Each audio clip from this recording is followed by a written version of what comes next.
Hello, and welcome to the Remote Work Movement podcast. I am your host, Gonçalo Hall, and today my guest is Darren Chait, co-founder and CEO of Hugo, and also the author of the book 10x Culture, mentioned by Eric Yuan, founder and COO of Zoom, as one of the best shortcuts you can take in your team's journey toward a winning culture. During this amazing interview, we will focus on culture in remote teams, how it can be built, and what it looks like when a company has an amazing culture. I am super happy that Darren took the time to talk about culture, as this is one of the most difficult themes in all remote and distributed companies, and his knowledge can really help everyone out there trying to build an amazing culture. His book, The 10x Culture, is available for download, and I will tell you where you can find it in the end of this conversation. So stay tuned until the end and make sure you listen to where you can find his amazing book, 10x Culture. If you enjoy listening to this podcast, think about leaving us a review on iTunes or wherever you happen to hear to your podcast. It really helps us to reach more people, and I'm really glad if you like to this podcast that you go there and just leave a review if you like this, and I hope you do. We work really hard to deliver this to you. So this is it from my side. Please welcome the amazing Darren Chait to the podcast. Darren, welcome to the podcast. Thanks very much. So great to be here. Surprisingly, you are the third or the fourth my guest that is actually graduated in law. And I don't know if there is a trend here, but yeah, there is something happening in the law students that they ended up working remotely somehow. Yeah. Can you tell me why you graduated on law and how was that process and how you ended up founding companies and everything else right now? Sure.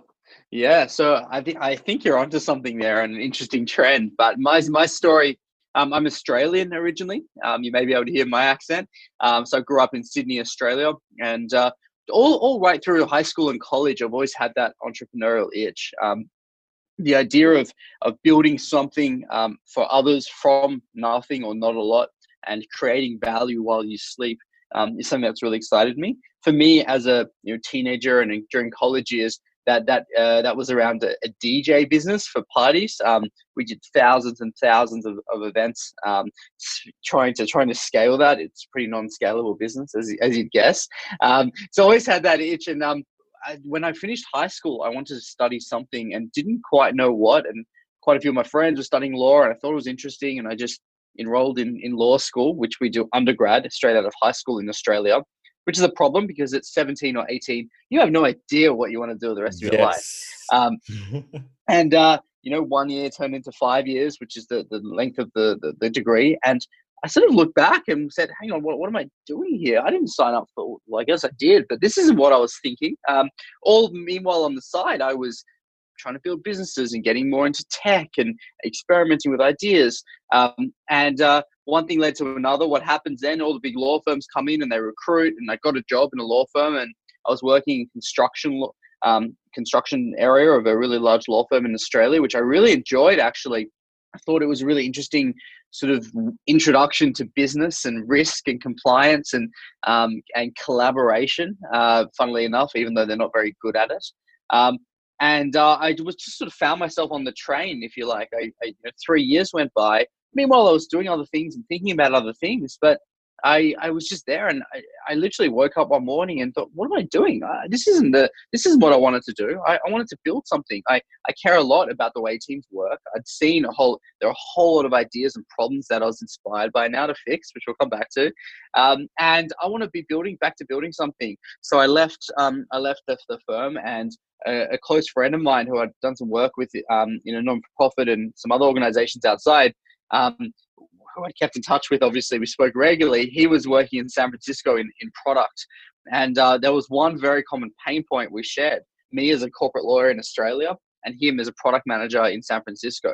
And that was around meetings, which we'll talk about later. But that's what drove us to found Hugo, to take that common problem. And I moved to San Francisco, and with him, we co-founded the company.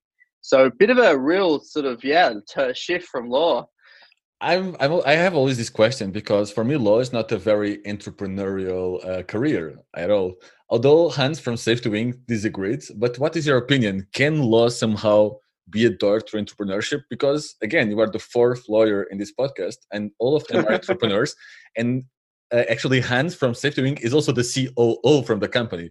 So I don't know if you are going somewhere with this, but you think that a lawyer can be entrepreneur? I think times are changing. So there's a few layers. I think firstly, in Australia especially, we study law undergrad. So when I'm 17 or 18, I have no idea what I want to do with my life. I think it's very different if I'm 25 and going back to law school. So that's one. So then the question is, well, if you're going to go to college, what's the most useful thing you can study as an entrepreneur? And I would say there's nothing that's relevant, unless you're interested, obviously, in software or something very specific like that. Whether I study business, whether I study law, whether I study arts, humanities, philosophy, it doesn't matter. Going to college as an entrepreneur, unless you're looking for hard skills like software development, as I said, is just sort of an introduction to life. It's teaching how to study, teaching to meet people, to self-manage priorities, all these things that we learn at college.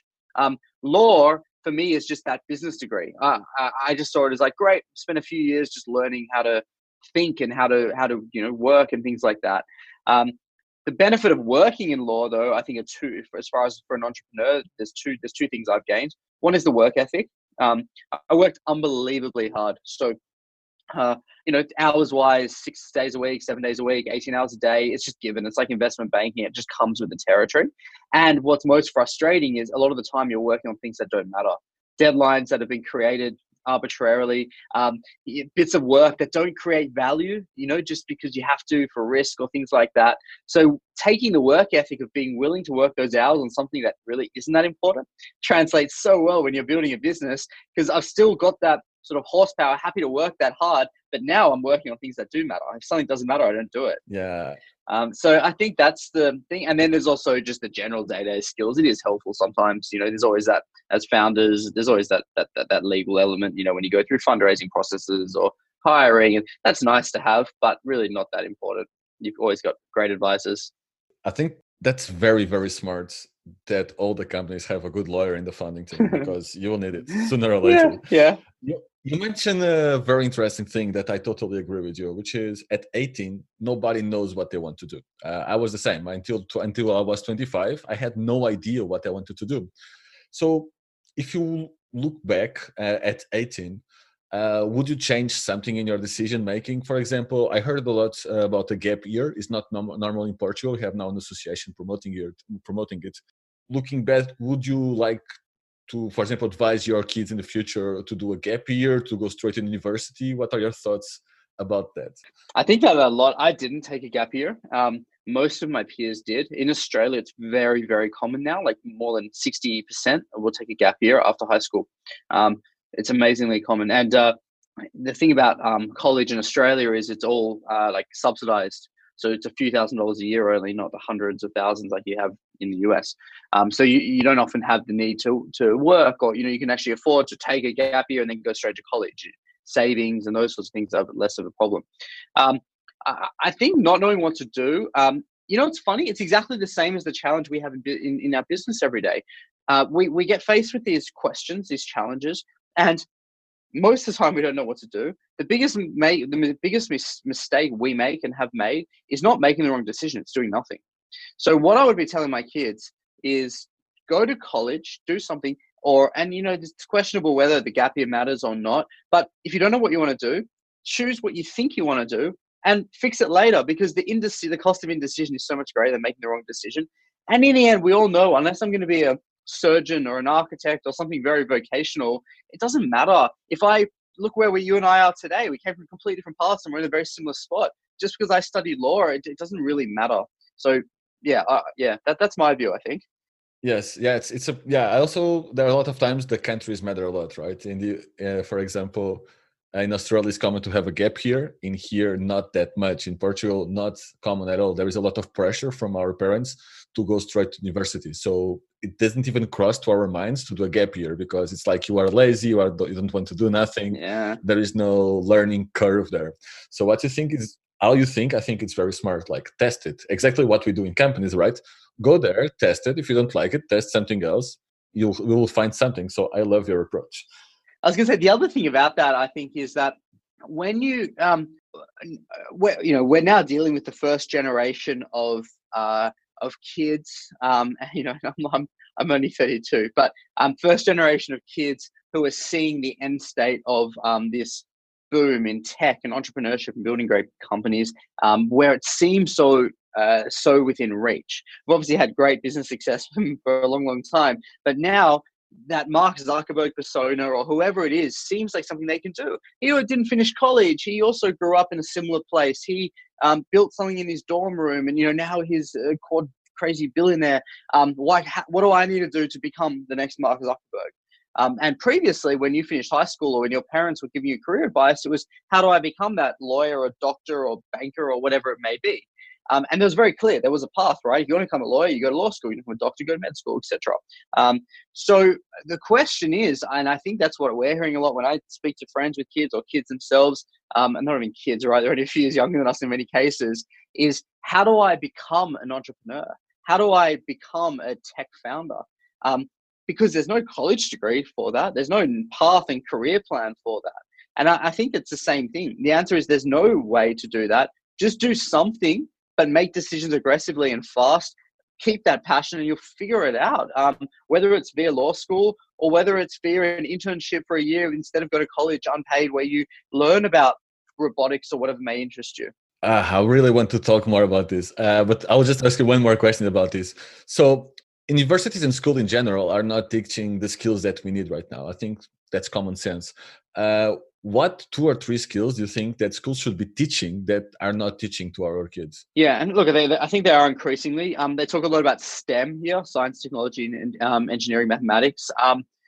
I think software in general is now the new mathematics, if you like. So yes, almost a new language. That's right. And that doesn't matter if I'm going to be a software engineer, but like I have a 1-year-old, I want her to learn to code. She might hate software. I hated, algebra, but it's now a new sort of required language, as you said, a new understanding that you need to be successful in the world, because no matter what industry you're in, technology is going to have a huge impact. And if you can speak the language, if you can understand, if you know how to adopt that, you're going to be more successful in whatever you do.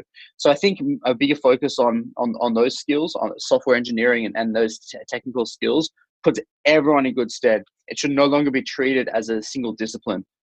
Just like accounting, everyone should be able to, read an income statement or understand the basics of accounting, because no matter what you do, even if you do nothing, you're going to need to know that stuff. Yes, like it's amazing how we never learn how to fill our personal taxes and nothing. Yeah. You start working, you have no idea what you have to do. You have no idea of your obligations. And it's totally crazy. Exactly. Well, I will change the gears a little bit, because we can make a whole podcast about university and learning, and we would love to.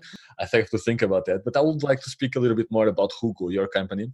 You co-founded Hugo, and you did it 3 years ago already, so time is flying. What is the goal behind your company? Sure. So Hugo's mission is to connect the way we meet to the way we work. We care a lot about meetings. And the way we solve that today is with connected meeting notes software. We believe that meeting notes are the interface between what happens in a meeting and the way the company operates. So we give companies a centralized, searchable place for the whole business's meeting notes, connected to the rest of the team who may not have been in the meeting, and connected to all their tools through 21 integrations. So I can turn these insights into tickets, tasks, actions, updates, wherever work needs to be done. Speaking a bit more philosophically about it, we see sort of meetings as the final frontier of collaboration that hasn't been updated at all. 2019, there's 2 key trends, and that's, I think, one of the reasons why we hit off a relationship. Remote is, and we're going to talk a lot about this, but remote isn't a trend anymore. It's how we operate. But the change in remote isn't just people now being spread across different geographies or time zones. It's also the working relationships change. We might work together every single day, be very close co-workers we've never met, but we're also actually don't even share a company domain anymore, because you're contracted through an agency in Portugal, and we have the parent company in the US, and the tools don't support that relationship, because a few years ago you were just a contractor or an agency. Today we're great close co-workers with a legal structure that makes us different, and that's the gig economy and those sorts of trends. And the other key trend that changed the way we work is the explosion of SaaS. We have 130 different SaaS tools in enterprise on average per company. It's insane. And 90% of them are department specific. So great, we have every tool at our fingertips, but 90% of them, me in one department, has never seen before, which is great. So the information silos and what follows there. So that's why we've taken this collaborative view to meetings in the 2019 world of how we work. How can we connect meetings to the way we work? Awesome. And what is your current remote work policy? Are you fully remote? Do you have an office? How does it work for you? So we have a small office of 3 people in San Francisco, which is essentially just myself, my co-founder, and our lead engineer, and everyone else is remote globally. Awesome. So I want to ask you this question. What is for you the main differences between meetings that you held in-house inside an office and meetings in a remote team? Because this is a totally different setup. People talk differently, people act differently. So what do you think are the key differences between these two kinds of meetings? Sure. So I think there's a few things in play. Firstly, obviously the state of tech for meeting remotely has never been better. The likes of Zoom have really changed the way we work. Even though we've had video conferencing for so long, I can grab any device and in 1 second have amazing quality conversation, which a few years ago I needed a Cisco $100,000 room set up with ISDN lines to achieve. So that's number one. The tools have never been better. It's easy. There's no excuse anymore, right? But I think there's another level of tools, which is you need to be aware of some of the natural like biases that come with remote. So one problem we had early on is if we had 3 of us in San Francisco and one person remote, that one person's on the other side of a laptop on the table, and they're kind of looking at all 3 people, and there's a real like power imbalance. They don't want to interrupt because we're chatting to each other. We're not quite sure who's talking because the 3 of us from one view. Those sorts of problems. Again, it's so easy to offset. There's a great product we bought called a meeting owl that looks, yeah, you've seen them. We love it. It just normalizes things, right? It creates one face. Spoiler alert, they are coming to the podcast. So this is kind of a amazing. spoiler alert. They are coming in the future Okay. because I think they absolutely changed the way we have an interface in the meeting. It's just a cool product for teams like yours that have people inside the office and people external. And yeah. That's right. One to many. Yep, totally. And the way we offset that before the meeting hour, actually, we made people in the office join remotely, even if we're all in the same place, because that normalizes. We all have one, right? It's many to many, not one to many. We don't want that situation.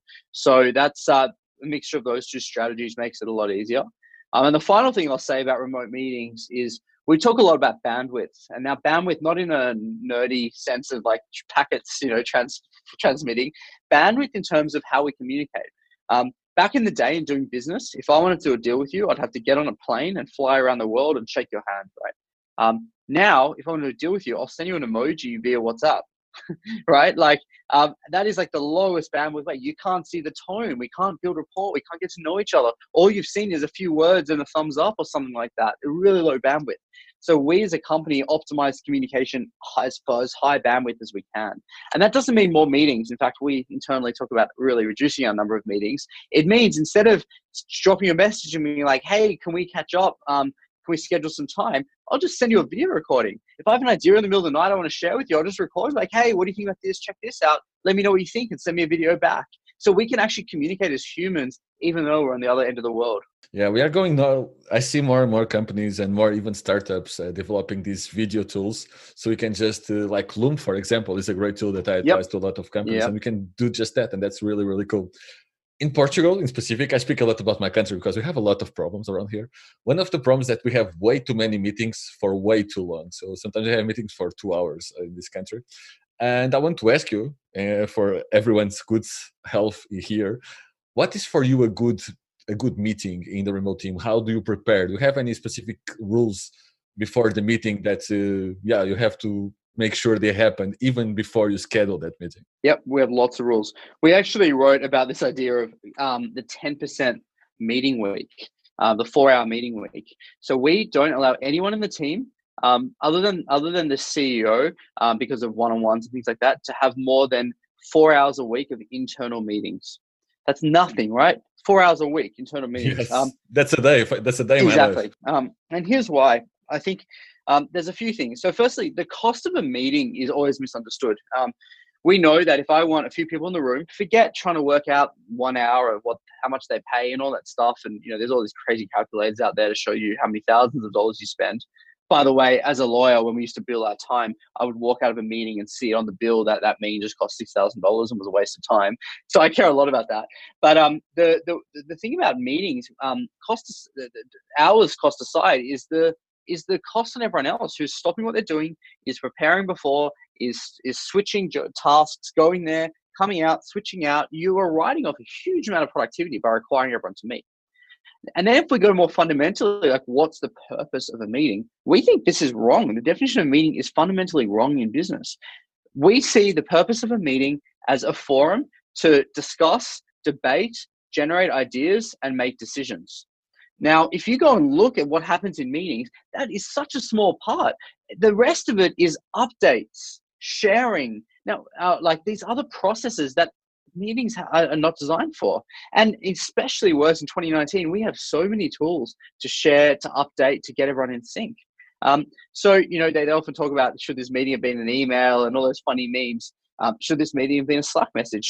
Could half the meeting have been avoided by setting an agenda before where everyone added their updates in, which we read, and then we start the meeting when we're ready for the meaty bit of the debate, discussion, ideas, and decisions. So that for us, knocking out all those things has allowed us to reduce our meeting time to 4 hours a week for internal meetings.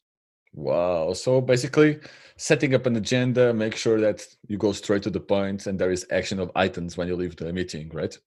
Exactly. Setting up an agenda, but the agenda needs to be collaborative. So it's not for the organizer to say, here's what we're going to talk about. That's very helpful. You should do that.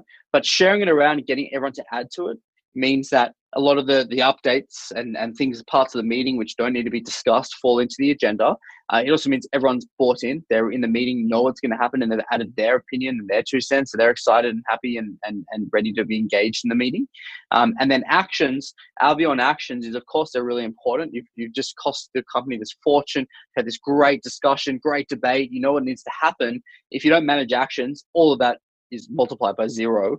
And the way you manage actions, in our view, and that's obviously our product thesis, instead of going and emailing them out or sharing them some other way, integrate them with the tools. If it's an action for engineering, throw it in Jira. If marketing are using Asana for project management, that's where it should go. If it's a customer task, sync with your CRM and make it a Salesforce action or whatever it is. So the loop is closed. It's connected to our tools.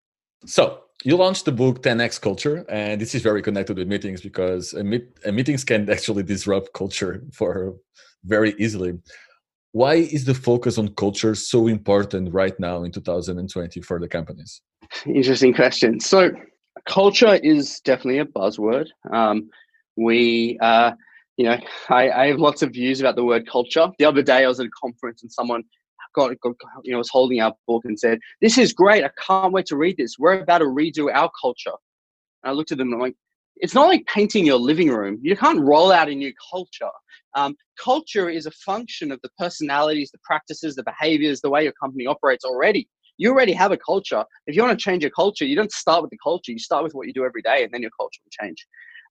So the reason it's so important, I think, moving forward is we've reached a point now where firstly, the workforce and your team is changing. They're more mission driven. They choose what they want to do and where they want to work based on what you do and how you do it. In a lot of industries, the bargaining power is quite different. Come run a tech company in San Francisco, no matter how much money you have available, you can't buy people, and people will buy companies essentially. So you need to have your business with the right mission and a great place to work where people have that awesome culture and excited about what you do, to just survive, no longer just differentiate yourself. So I think at a business at that level, to be successful, you have to focus on culture. But then even at a high level, if you want to really be unbelievably successful, if you look at all these great companies that have, the standout brands in our generation in business, they've all differentiated on culture. Not only have they met the status quo that I was just talking about, they've done really unique things. They're no longer unique. But let's look at remote work 15 years ago. Some of these companies really built their brand and built an amazing workforce because they differentiated on having distributed and remote teams. You need to find something else now to differentiate because that's now an expectation.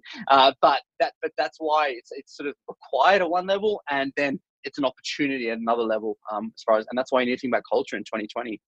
I agree. Our generation is very mission driven, as you mentioned. I think that's essential for us. I would never work for a company in which I don't believe, and 100%. that's how challenging it is for companies in the road side of things.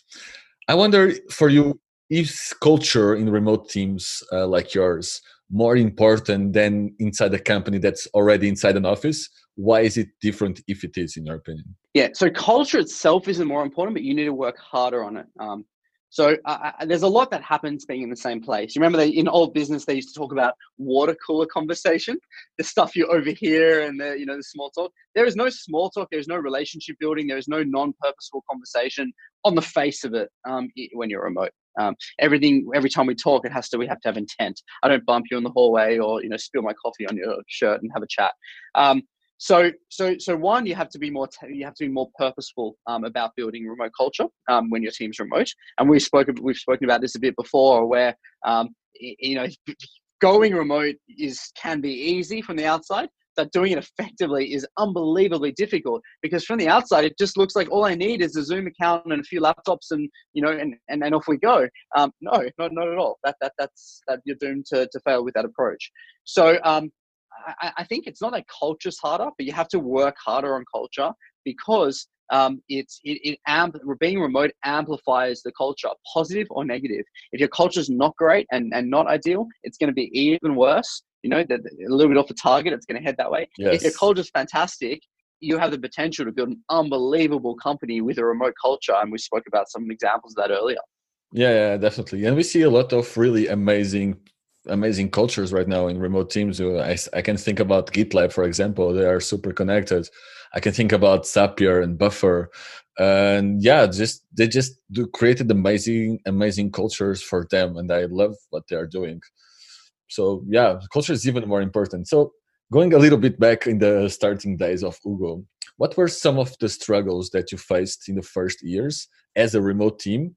And how have you overcome them? Because I think it was also quite new for you 3 years ago. So how you overcome that challenges and how you were aware of that? Yeah, I mean, there's so many. I think two that stand out.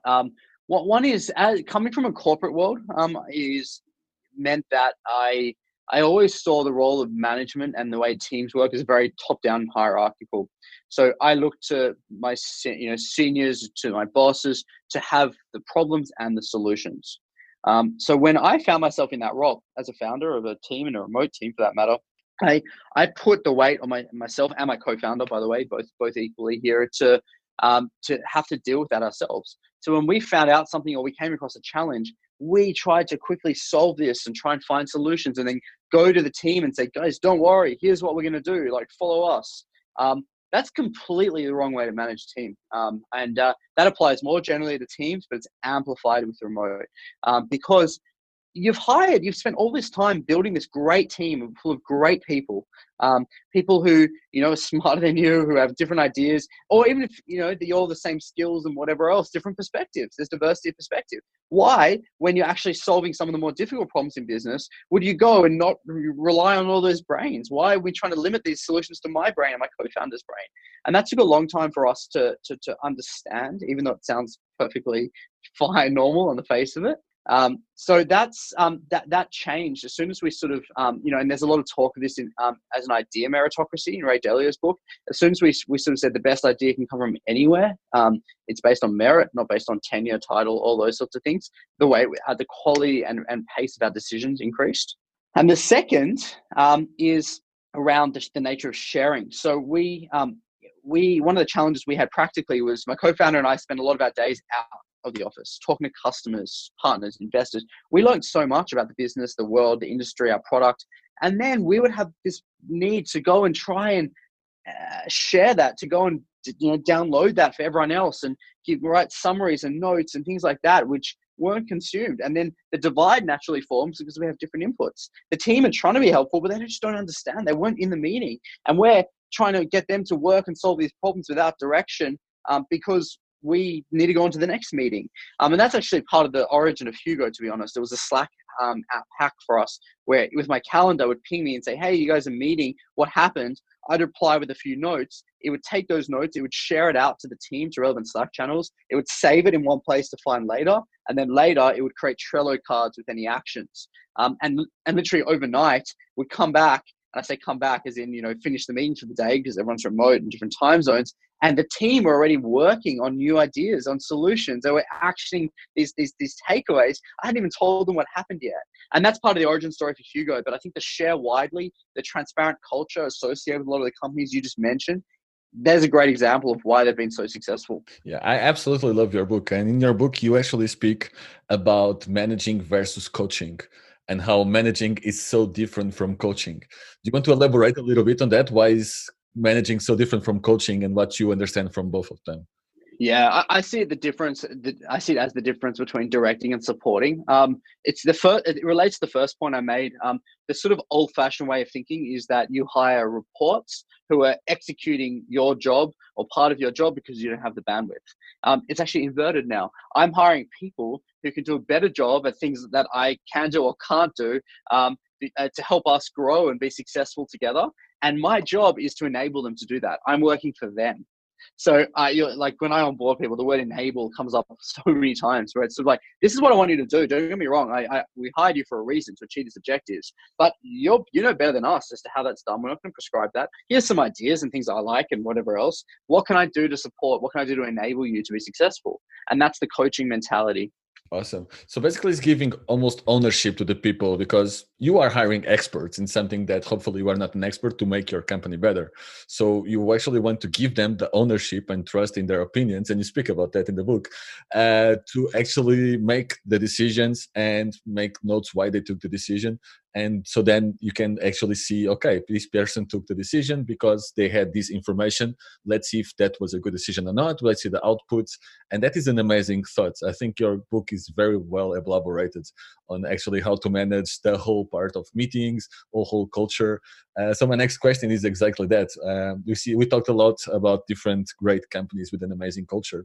What is the differentiator between these companies that everyone is speaking about them because of culture and just a normal remote company that is just out there, but it's not, we are not speaking about them? What makes GitLabs of this world so special and that everyone wants to work there? I think it's the companies where it's remote isn't a brand, it's a practice. So there's a lot of companies out there that are selling remote. I've seen a lot of professional services firms now that are going part remote, where your PwCs and EYs and these are now we have remote.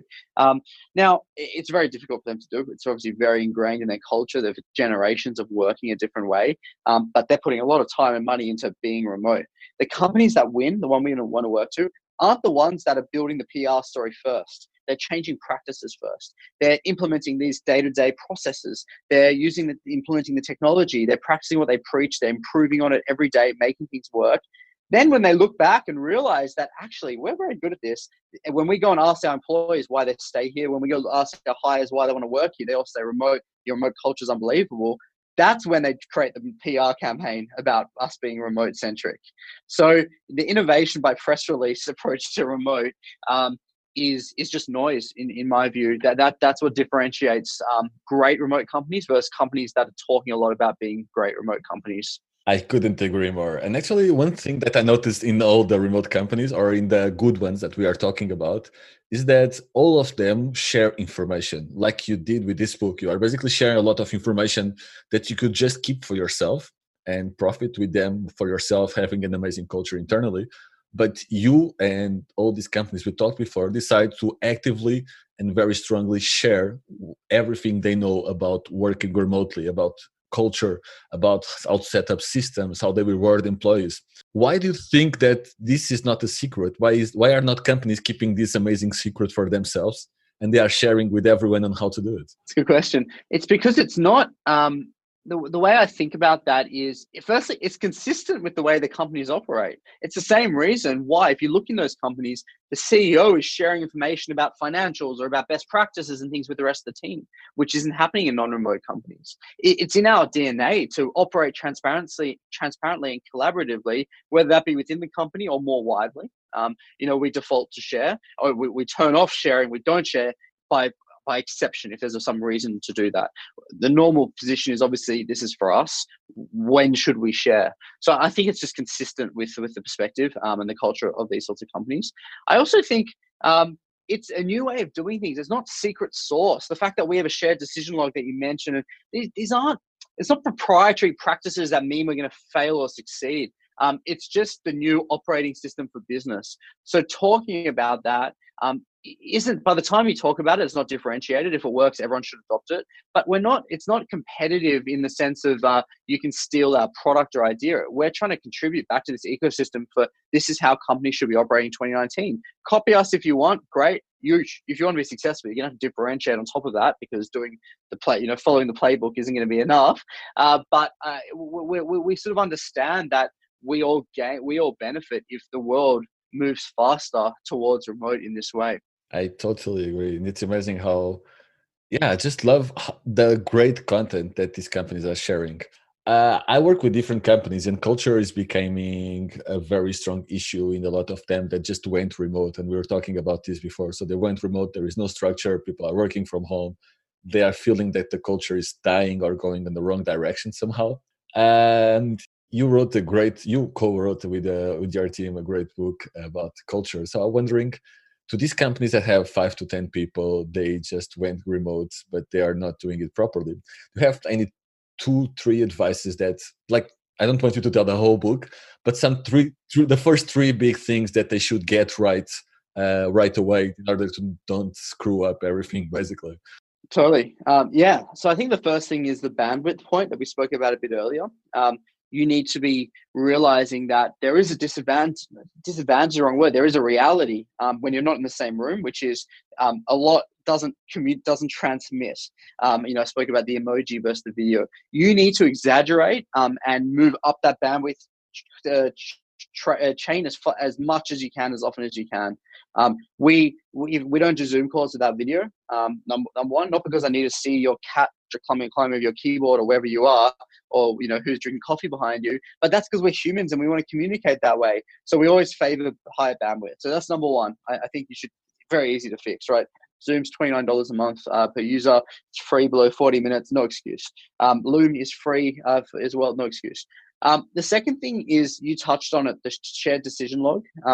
You can read about this more in the book, but just in summary, any important decisions that anyone in the company makes, we make in a type form. It gets shared via Slack, and we cover the big ones in all hands essentially.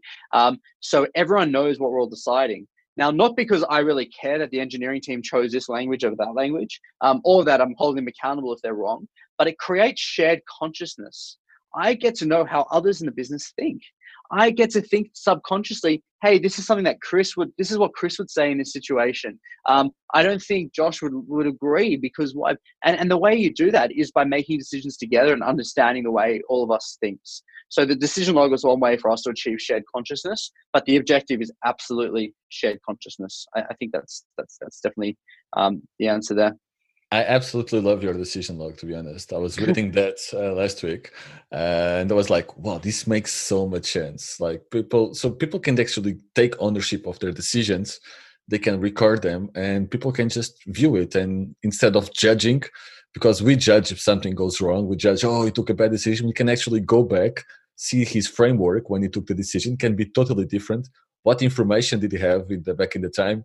And why did he took that decision? And then you can see his almost operating system, and you can understand better each other instead of just criticizing because something went wrong, right? Exactly right. That's how it works. Yeah. So we'll speak now about trust, because trust is a big issue in most of the companies somehow. I think here nobody trusts nobody, which is strange, because when you hire someone, hopefully you want to trust them, right? Um, Lack of trust does ruins the culture in so many ways. So how can a company increase trust among employees and management? What are some actions that they can take to make that trust between everyone increase? Sure. I think it's two things. I think one is to build real relationships. In the end, we need to get to know each other as people. Just because we're remote doesn't mean we shouldn't be able to do that. So building rapport, high bandwidth communication, making time to get to know each other when there's not a very clear agenda or objective, chatting about the weekend, things like that, really important. Firstly, so those real relationships drives trust, and if budget allows, getting together from time to time, off sites and things like that, as you know. The second thing is, what's the objective, right? What's the as a business, my objective isn't to get you to work longer hours, or get you in the office or the equivalent of wherever you're working from 9 to 5. That is a means to an end. My objective is to get something done and delivered and whatever else. If you optimize for that and you focus on that, I think it's very clear if you're doing a great job or you're not. If you want to work from 4 a.m. to 6 a.m., provided there's overlap for meetings or conversations and all that sort of stuff, what's the difference? And I think a lot of the lack of trust comes from when you focus on those metrics, you watch them, and then you infer doubts, and that's where the trust starts to dissipate. Where it's, I don't know if you're actually working.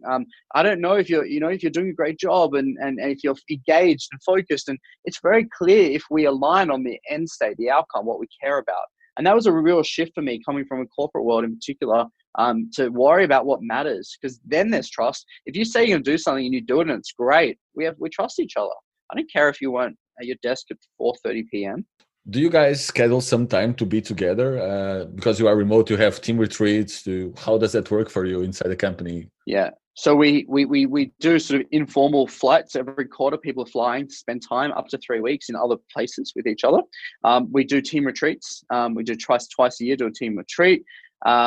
We also try and make time informally, where I can just on a Friday afternoon, we can just have remote drinks, on a quick Zoom call, and have a laugh about something ridiculous that happened and talk about plans for the weekend. So it's at every level. I think it's important. It sounds crazy, but you've got to remember that's not here. There's no water cooler. There's no coffee machine when we're remote, unfortunately. So you do schedule these times off where you can just talk about stuff, right? Exactly. Awesome. That's perfect. And I think, face-to-face time is essential on how teams work and in the trust that we have to each other. Exactly. We are wrapping up, and I wonder if is there any message that you would like to share with the world? So you wrote about culture, you have a remote company, you are doing amazing stuff, fixing meetings. Yeah. What do you want to share with the world? What can the world do better? I think a lot about mission-driven companies. Everyone likes to talk about this, but it's really important. There's a nice element to it of, it's great to be doing something that changes the way people work, or even greater, more important missions, to be honest, right, that other people are working on. But to recruit the best team and to have them performing the best, they need to be mission-driven. So that's been a big learning for me. How do we inspire a mission-driven company and culture? And I think you should ask that about your business. And it's talking to anyone here. What is the mission, and does it actually inspire action? It's not a mission statement on the wall in a pretty frame that says something that means nothing to me. Does it get me out of bed in the morning? And I think you don't have to be a non-profit or doing something like that to achieve that. People just need to care about it. So I think that's probably the biggest lesson I've learned that I would share. Awesome. I loved your book. Where can people find your book? Sure. If you go to Hugo.team /10x, you can download a copy of the book. It's also on Amazon. We have a free copy of the book, digital copy at the moment on the website. So definitely check that one out. And if you just go to Hugo.team, you can learn more about Hugo more generally too. I saw you were offering the book, so people can actually buy it for them in EPUB at Amazon, but you are also offering on the website. That's amazing. Thank you for that. In the name of all the remote workers and people that help companies, I thank you for your service, sir. And where can people find more about you, Darren? What are you doing, and where can people find more information? I write a lot on our blog on Hugo.team over there. Otherwise, Twitter, Darren Chait. LinkedIn, feel free to add me and continue the conversation. I try and spend a little bit of time on social as much as we can to meet great people like you and others in our world. Thank you so much for taking the time for this conversation. And I had no problem. To be honest, it was amazing. And likewise. Thank you for making a ruckus in the remote work movement. I think we need more people and more information about culture and how to make things work inside remote companies. Yeah. Just at tipping point, so the future seems bright and amazing. Absolutely. Again, thank you very much for taking the time, Darren. Bye-bye. Thanks for having me. Good to meet you. Bye. And that's a wrap. I really hope that you enjoyed this episode. Darren is amazing. Culture is definitely a very interesting part of all the companies, and one of the most important things to focus if you are looking into build a company where people really love to work, even if it's inside the office. Culture is the game changer inside every single company. As I promised you, here is the link to download the 10x Culture book. Go to Hugo.team/10x, and I will spell it for you. So it's HUGO.TEAM/10x. Hugo.team/10x. The download is free right now, so go there and download it for free. You'll have a blast. It's a very, very interesting book. As always, you'll have access to the show notes on my website, remoteworkmovement.com. And thank you very much for listening. See you in the next episodes.